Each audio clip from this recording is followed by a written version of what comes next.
आपलं जगणं सुंदर व्हावं असं जर आपल्याला वाटत असेल तर आपल्या आपल्या नजरेमध्ये काय फॉर्म्युला आहे? मी काहीतरी सूत्र सांगावं आणि त्या सूत्रावर तुम्ही चालत राहावं असं नाहीच आहे मुळी. हे खूप सुंदर 2 ओळी आहेत. ले देके एक नजर ही तो है हमारे पास, ले देके एक नजर ही तो है हमारे पास, तो फिर क्यों देखे दुनिया को किसी और की नजर से. का आपण कोणाच्या तरी नजरेतनं जगाकडे बघायचं? आपल्याकडे एक नजर तर दिलेली आहे भगवंतानं. आपल्या आपल्या नजरेतनं थोडंसं जगाकडे बघूयात. आपण सगळे एकमेकांपेक्षा वेगळे आहोत, ते आपल्यातलं वेगळे पण शोधूयात. आणि माझा दावा आहे, इथं बसलेले जे जे पॅरेंट्स आहेत, माझा आपल्या सगळ्यांना दावा आहे, आपण जसं सांगू तसं येणारी पिढी वागणार नाही. आपण जसं वागू तसं येणारी पिढी वागणार आहे. सांगण्यातनं किती आदर्श निर्माण होतील मला माहीत नाही, पण आपल्याला आपल्या वागण्यातनंच आपले आदर्श निर्माण करावे लागतील. जगणं सुंदर करावं याच्यासाठी हे कॉस्मेटिक प्रोडक्ट्स आहे असं सांगून चालणार नाही, त्यानं नाहीच जगणं सुंदर होणार. पण आपल्या जगण्यातनं आपल्याला असे काही आदर्श निर्माण करावे लागतील की येणाऱ्या पिढीला हेवा वाटावा की अरे चा हे असलं जगावं लागतंय. हेवा वाटला पाहिजे आपल्या जगण्याचा, आपल्याकडे पाहून आपल्या जगण्याचा येणाऱ्या पिढीला हेवा वाटावा असं जगता आलं पाहिजे. मला वाटतं असे आदर्श आपल्या वागण्यातनं निर्माण करता येतील का? बापानं पोराला सांगायचं व्यसन करू नये, खूप चांगलं सूत्र आहे, व्यसन करू नये सांगितलं पाहिजे, पण तसं वागताही आलं पाहिजे. पोराला सांगायचं व्यसन करू नये आणि घरात असा सुविचार लिहून ठेवायचा व्यसन करू नये, आणि संध्याकाळी बापच पोराला सांगते जा जरा गॅसवर सिगरेट पेटून आण. पोरगा असं येते जसं ऑलिम्पिकची ज्योत घेऊन आलाय. बाप कानातनं धूर काढतो, हे सगळ्या शाळेत सांगतं जादूगार बाप आहे, कानातनं धूर काढतो. तुम्ही काय पेरायचं ठरवलंय? तुम्ही जे पेरणार आहात ते उगवणार आहे. आणि म्हणून जगण्याचे कुठले सूत्र सांगण्यापेक्षा ते जगणं, आदर्शवत जगणं आपल्याला जगता येईल का? मी माझ्या वडिलांना विचारलं होतं जगणं कशानं सुंदर होतं. ते म्हटले असलं कोणतं कॉस्मेटिक प्रोडक्ट नाही जे तुमचं जगणं सुंदर करेल. अशा कोणत्या टॅबलेट्स बाजारामध्ये नाहीत की ज्यानं तुमचं जगणं सुंदर होऊन जाईल. म्हटलं मग जगणं कशानं सुंदर होईल? ते म्हटलं एक काम कर, वयाच्या 36-37 वर्षापर्यंत ज्या ज्या लोकांनी तुला मदत केली आहे ना त्याची तू एक यादी कर. मी एक 100-150 लोकांची यादी केली आणि वडिलांच्या हातात दिली. म्हटलं या लोकांनी मला आजपर्यंत माझ्या जगण्यात मदत केलेली आहे. ते म्हटले अरे वा, ती नावं तुला आठवतात ज्यांनी तुला मदत केली आहे? नाहीतर हल्ली मदत केलेली माणसं नंतर आठवत नाहीत. छान, म्हटले तुला ती नावं किमान आठवतात तरी. 100-150 लोकांची यादी दिली ज्यांनी मला आजपर्यंत मदत केली होती. मग त्यांनी मला सांगितलं की आता दुसरी यादी कर. म्हटलं ती कोणती? तू किती लोकांना मदत केली आहे त्याची एक यादी कर म्हटलं. आणि मी शोधून शोधून नावं आठवत होतो, मी किती लोकांना मदत करू शकलो. मला नावं आठवत नव्हती. मी 5-6 जणांची यादी केली. म्हटलं या लोकांना मी आजपर्यंत मदत केली, 5-6 नावं माझ्याकडे आहेत. वडिलांनी सांगितलं जगणं सुंदर करण्याचा फॉर्म्युला सांगू? म्हटलं हो.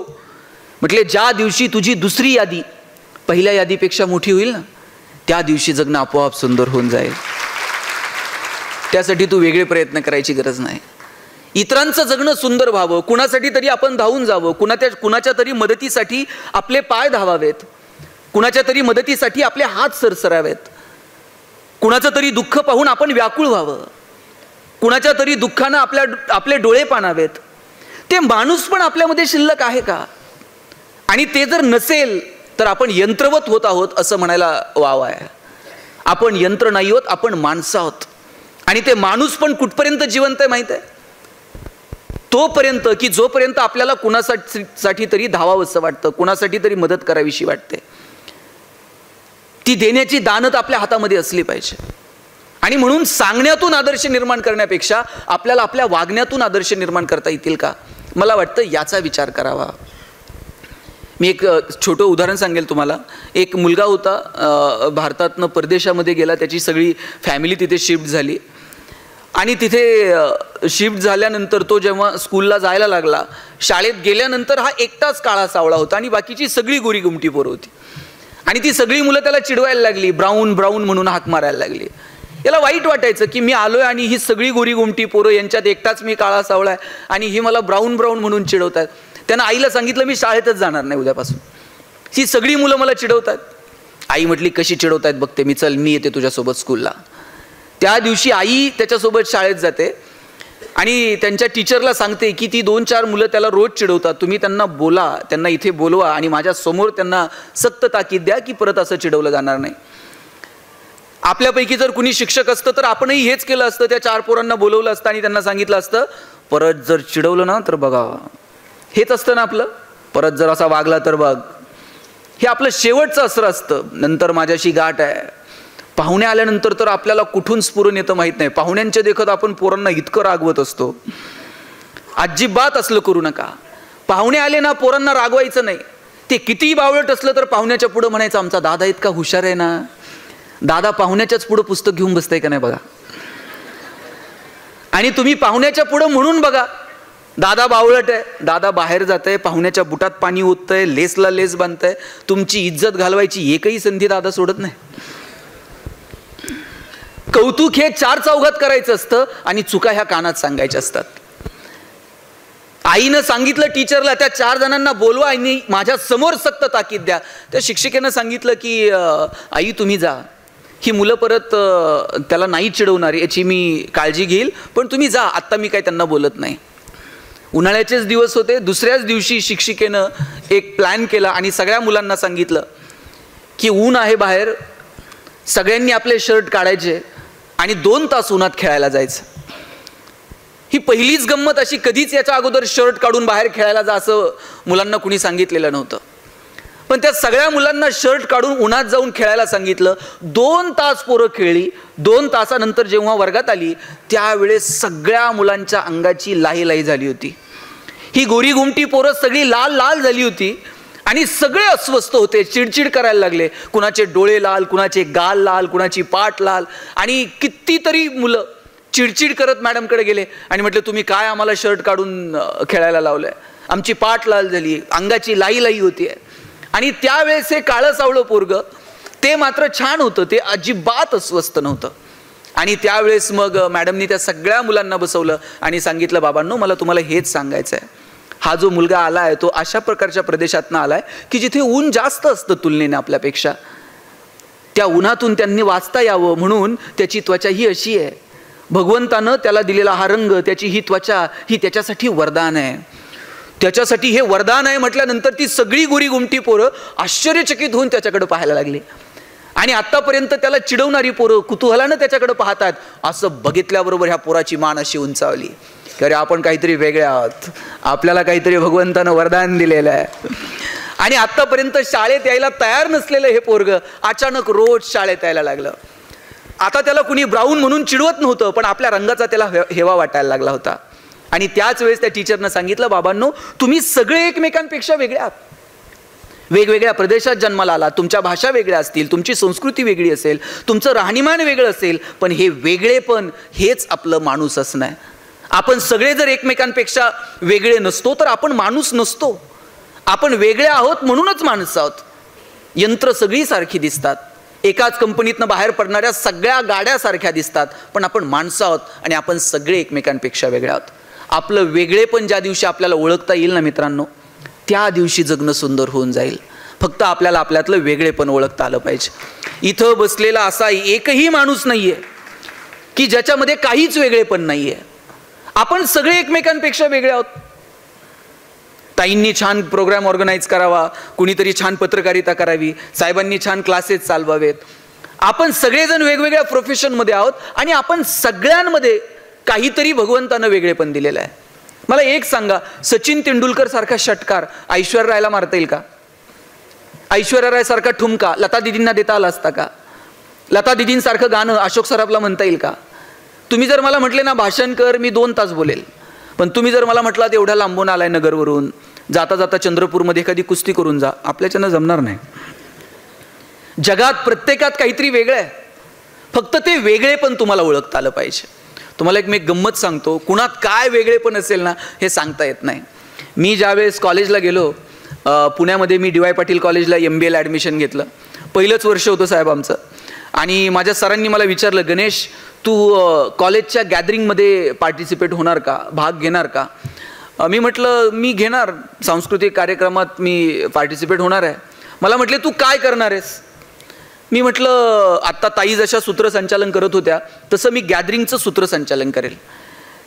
नाचता येत नाही, गायला गळा लागतो, आमच्याकडे नरडा आहे, त्यामुळं गाणं डान्स हे प्रांत आमच्यासाठी नाही येत. मी सूत्रसंचालन करतो.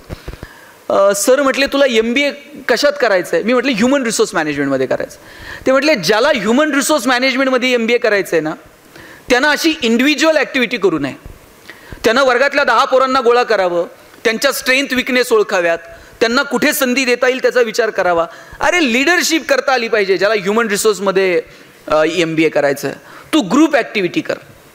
आता ग्रुप ॲक्टिव्हिटी काय करणार? मग बोलण्याच्या जरा जवळचा प्रांत होता तो म्हणजे नाटकाचा. आणि मग मी नाटक करायचं ठरवलं. आता नाटक काय करायचं? मी लिहायला घेतलं नाटक. 10 दिवस माझ्याकडनं नाटक लिहून झालं नाही. आमच्याकडे एक बीडचा पोरगा होता. म्हटला दादा तू नाटक लिहायच्या फंदात पडू नको. म्हटलं का? म्हटलं आपण पुण्यात आहोत, इथं कंटेंटपेक्षा ग्रामर महत्त्वाचं आहे. म्हटलं बाणातला न का नळातला न, त्यामुळे तू लिहायच्या काय फंदात पडू नको. म्हटलं मग करायचं काय? म्हटलं पुरातन काळातली कथा शोधायची, त्याच्यामध्ये पात्र ढकलून द्यायचे आणि मग नाटक करायचं. म्हटलं यानं काय होतं?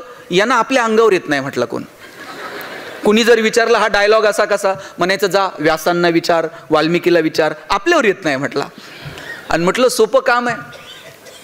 मग पुरातन काळातली कथा शोधायची तर आम्ही कथेची निवड केली. महाभारतातली कथा निवडली, द्रौपदीचं वस्त्रहरण. आता द्रौपदीच्या वस्त्रहरणाचा प्रसंग आम्हाला नाटकात दाखवायचा होता. मुख्य भूमिकेत ऑब्व्हियसली द्रौपदी असणार. द्रौपदीच्या कामाकरता आम्हाला एक चांगली मुलगी हवी होती वर्गातली. मी जरा बोलणारा मुलगा.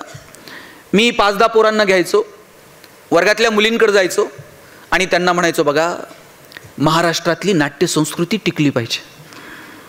मुलींनी मुलांच्या खांद्याला खांदा लावून पुढं आलं पाहिजे. मुली म्हणायच्या मुद्द्यावर आहे, तुझं खरं काम काय सांग म्हणायचं. मग मी म्हणायचो तुमच्यापैकी कोण नाटकात काम करणार का? एक 5-10 मुली हात वर करायच्या की आम्ही नाटकात काम करायला तयार आहोत. मुलींचा पुढचा प्रश्न असायचा रोल काय करायचा नाटकात. आता कुणी सांगायचं तिला तुला द्रौपदी व्हायचं आहे. मग ह्यानं त्याच्याकडे बघायचं, त्यानं ह्याच्याकडे बघायचं. हळूच एखादं पोरगं पुढे यायचं आणि म्हणायचं ताई बघा आता हे पांडवांपैकी एक पोरगी द्रौपदी, आणि हे म्हणते ताई तुला द्रौपदीची भूमिका करायची. सगळ्या मुली खाली हात घ्यायच्या. मुली म्हणायच्या द्रौपदीची भूमिका करायला हरकत नाही, पण कृष्ण जर वेळेवर आला नाही स्टेजवर तर मग काय करायचं. म्हटलं आता इथं व्याख्याता लवकर येत नाही, कृष्णाची गॅरंटी कोणी द्यायची. मग करायचं काय? आमच्या वर्गात एक गोरं गोमटं पोरगं होतं, दिसायला एकदम सुंदर होतं. आमच्या सुदैवानं त्याच्या दुर्दैवानं त्याच्या डोक्यावर एकही केस नव्हता. त्याला म्हटलं छान दिसशील, द्रौपदीची भूमिका करणार का? तो म्हटला द्रौपदी व्हायला हरकत नाही, डोक्याचं काय करायचं. म्हटलं विग आणून लावू, छान दिसशील. 4 पिढ्या म्हणला पठ्ठ्याच्या नाटकात काम करतात, विग आणून लावा, असला रोल करतो म्हटलं मी द्रौपदीचा, पण माझी एक अट आहे. म्हटलं काय?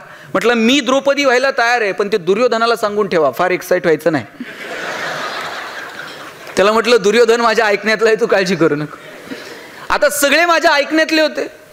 मला भीम सापडत नव्हता. भीम जरा धष्टपुष्ट पाहिजे.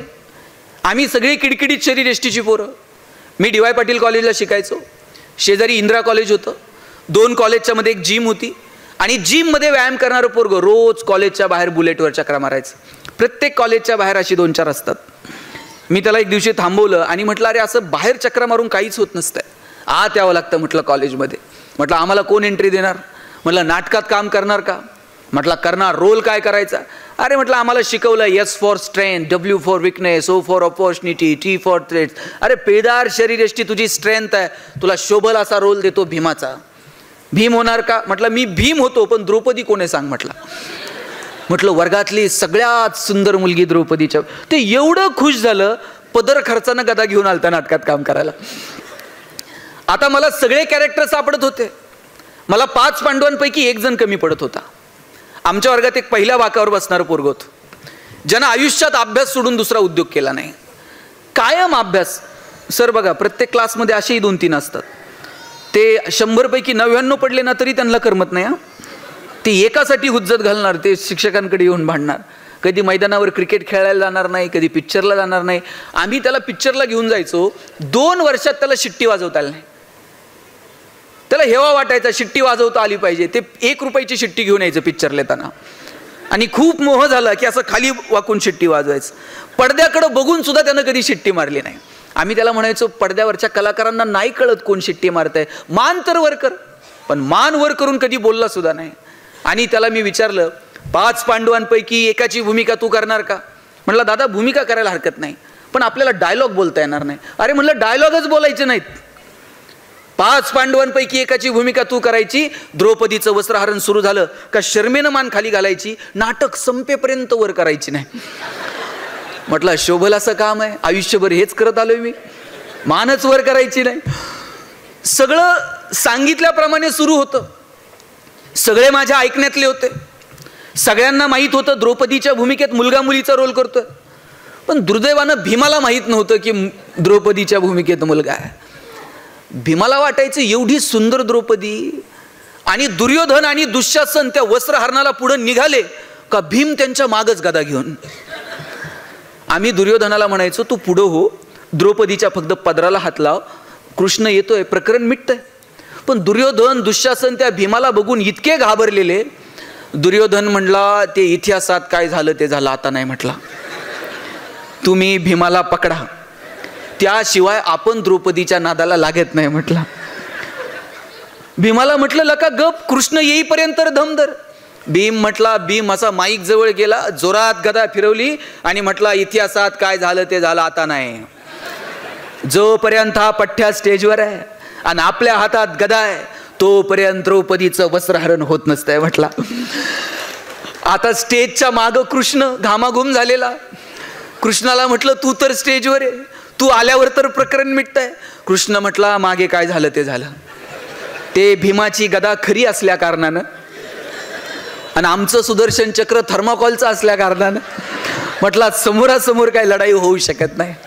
आता आमच्यामध्ये दुर्योधनाची तब्येत जरा बरी होती. आम्ही म्हटलं दुर्योधनाच्या मदतीनं भीमाला पकडू. साहेब आता आपण बघतो हल्ली कुणी कुणाची मदत घेता, आम्ही दुर्योधनाची घेतली म्हणून काय झालं. आम्ही दुर्योधनाच्या मदतीनं भीमाला पकडायला गेलो आणि भीमानं जी गदा फिरवायला सुरुवात केली ती फिरवता फिरवता चुकून द्रौपदीच्या विगमध्ये शिरली.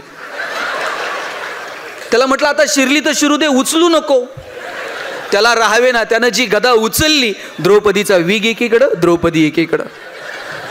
सगळं टक्कल दिसायला लागलं, सगळं सभागृह हसायला लागलं.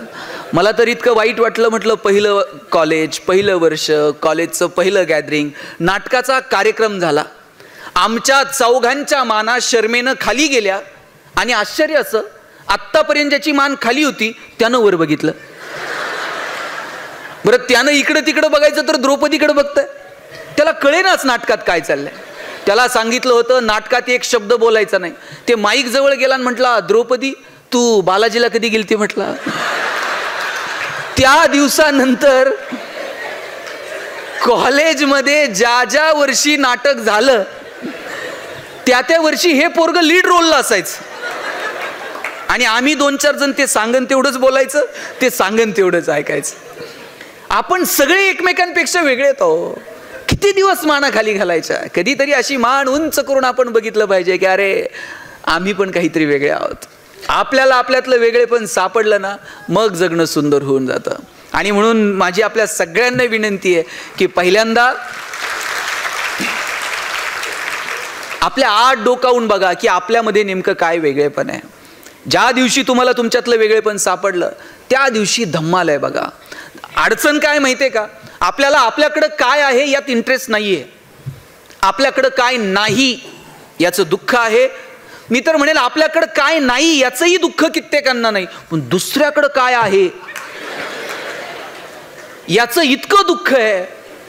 म्हणजे आपलं सुखही आपलं नाही आणि आपलं दुःखही आपलं नाही. आपलं सुख आपलं दुःख हे इतरांच्या क्रिया प्रतिक्रियेवरती अवलंबून आहे.